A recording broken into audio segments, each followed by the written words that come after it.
There's a troubling narrative I'm seeing online when it comes to emotions and who owns them and who's responsible for them. And I just saw a post today that kind of made me think, I need to address this. I need to say something. And maybe this is the day you're going to hear it and it's going to be like a light bulb moment. Gosh, I hope so, because once you understand this concept, it is like you've opened the door to freedom. Now, freedom isn't like rainbows and unicorns. Freedom is where you get to choose and be empowered in how you live your life. So what is this troubling thing I'm seeing online?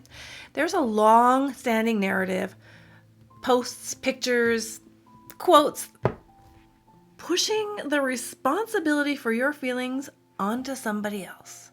And it often sounds like your leaders are responsible for the way you feel at work. Or how dare they make you feel in a certain way?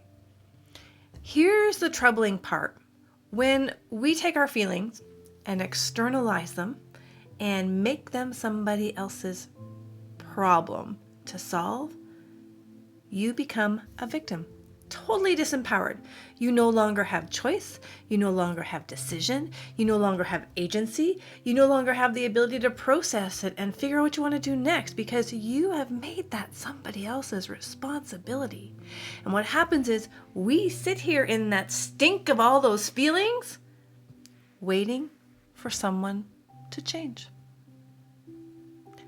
And I can tell you, you will watch the calendars flip on your annual monthly calendars will flip faster than you will heal.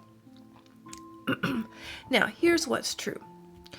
Your first feeling, when there's an intense emotion, you feel like there's a threat, that first feeling, you can't choose. It's part of your inbound threat detection, fight, flight system. It's designed to alert you to a problem. What's happening inside your brain is that the feelings and the thoughts are actually traveling at the same time, but they're taking different roads. And so you're going to get the feeling first and the thoughts second. Now, when the thoughts catch up, and they will, it might sound like, what the hell were they doing? How dare they? Do they even know what they just said? Those are clues as to what the feelings represent. But now that you have the feeling and the thoughts have caught up and you are aware of them, you have responsibility. You now own and claim your feelings. You get to be angry and mad and frustrated, annoyed, disappointed. Those are all feelings available to you and are within your range.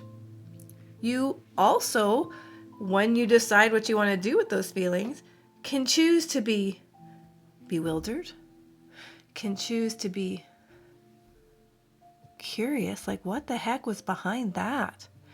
Can choose to be forgiving. No worries, it's okay. I know you're going through a lot. You have agency and autonomy now to walk through, to process, to decide, and to choose your feelings. Nothing takes the shackles off faster than when you stand in your power. So instead of giving your power away, stand in it today.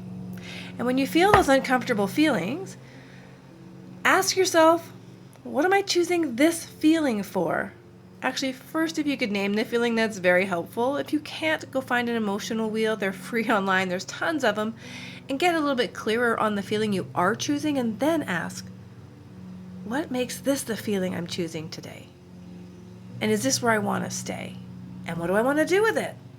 Because you have all of that power. Now go on out there and choose to make it the day you want to make it. My name's Tammy, your leadership and communication skills coach, and today's video is inspired by something I saw on the internet.